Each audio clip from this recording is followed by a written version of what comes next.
नमस्कार दोस्तों, आप सभी का एसएनएस कार्टून चैनल में स्वागत है। आज हम सुनने जा रहे हैं एक अद्भुत पौराणिक कहानी, इसलिए वीडियो को अंत तक जरूर देखें। अगर वीडियो पसंद आए तो सब्सक्राइब करना न भूलें।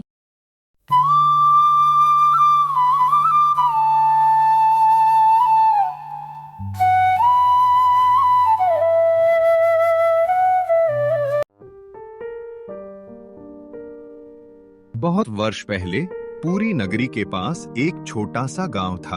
उसका नाम समुद्रपुर।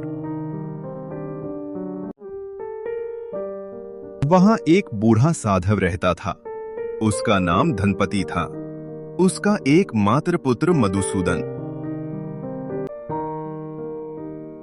पिता अब बूढ़े हो चुके थे। उनके हाथों में अब अधिक शक्ति नहीं रही थी। इसलिए उन्होंने अपने पुत्र से कहा, बेटा, अब मैं समुद्र यात्रा नहीं कर सकता। तुम हमारे घर का गर्व हो। तुम 7 समुद्र पार जाकर व्यापार करो, लेकिन याद रखना, सत्य, धैर्य और दया ही तुम्हारी सबसे बड़ी संपत्ति है। मधुसूदन बहुत साहसी और बुद्धिमान था। उसने पिता का आशीर्वाद लेकर एक बड़ा जहाज किराए पर लिया और कुछ मणिमुक्ता, मसाले तथा रेशमी वस्तुएं लेकर यात्रा आरंभ की।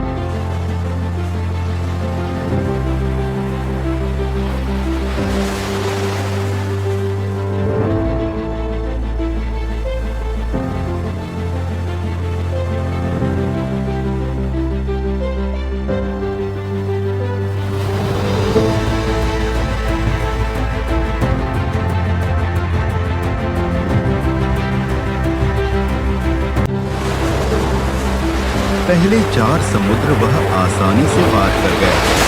5वें समुद्र में उसे एक अद्भुत द्वीप दिखाई दिया। वहाँ पेड़ों पर सोने के फल लगे थे, लेकिन उस द्वीप का राजा एक भयानक राक्षस राजा कालकूट था।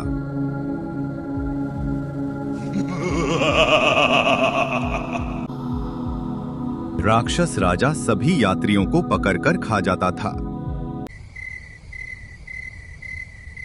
मधुसूदन ने समझदारी से काम लेकर रात में छिपकर रहा। सुना कि राक्षस की एकमात्र कमजोरी उसके दिल में मौजूद एक काला मणि है। अगर कोई उस पर दया दिखाए तो वह मणि देने के लिए मजबूर हो जाएगा।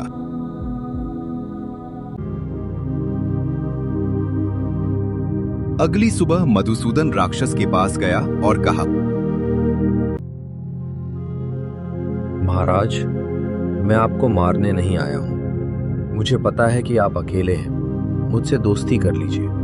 मैं आपको एक बात बताना चाहता हूं। राक्षस आश्चर्यचकित हो गया। किसी ने भी उससे कभी इस तरह बात नहीं की थी। मधुसूदन ने उसे अपने गांव की बातें और अपने पिता के दयालु स्वभाव के बारे में बताया। धीरे धीरे राक्षस का हृदय पिघल गया। वह रोते हुए बोला, मैं इतने वर्षों से अकेला था।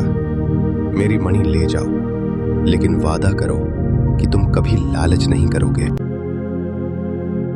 मधुसूदन मणि लेकर आगे बढ़ा।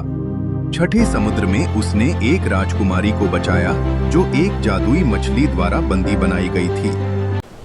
वहां उसने जादुई मणि का उपयोग करके राजकुमारी को मुक्त किया। उसने उसे उसके गांव वापस पहुंचा दिया। राजकुमारी उसे पसंद करने लगी, लेकिन मधुसूदन ने कहा, मेरी एक प्रतिज्ञा है। मैं पहले अपने पिता के पास लौटूंगा। अंत में 7वां समुद्र पार करके वह एक स्वर्ण द्वीप पर पहुंचा। वहां उसे बहुत धन और ज्ञान मिला, लेकिन उसने कुछ भी नहीं लिया। केवल एक छोटा सा सोने का पात्र लेकर लौटा, जिसमें जगन्नाथ का प्रसाद भरा हुआ था। घर लौटने के बाद उसने देखा कि उसके पिता बहुत बूढ़े हो गए हैं।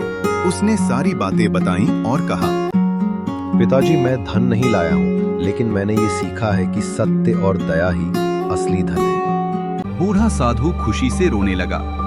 उसी रात भगवान सपने में आए और बोले, तेरे सत्य और दया के लिए मैं तुझे आशीर्वाद देता हूँ। अगली सुबह देखा गया कि वह छोटा सा सोने का पात्र अनमोल रत्नों और मोतियों से भरा हुआ है। मधुसूदन ने सब कुछ गरीबों में बांट दिया और गांव को खुशहाल बना दिया। अंत में उसने उसी राजकुमारी से विवाह किया और उनका जीवन सुखमय हो गया।